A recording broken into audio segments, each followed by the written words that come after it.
Hello, everyone. This is my review of the Hamburger Helper Cheeseburger Macaroni. It comes with the macaroni and shells and the cheese inside of it.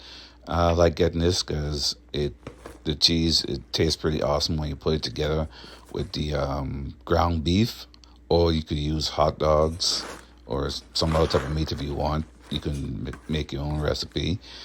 Tip that I would recommend and I use is when I'm making this, I use heavy whipping cream to make the cheese a lot creamier. And especially when you reheat it, it gets creamy very easy and not sticky. So that's a good thing you can do with this product. But it tastes really good, and I hope that this review helps.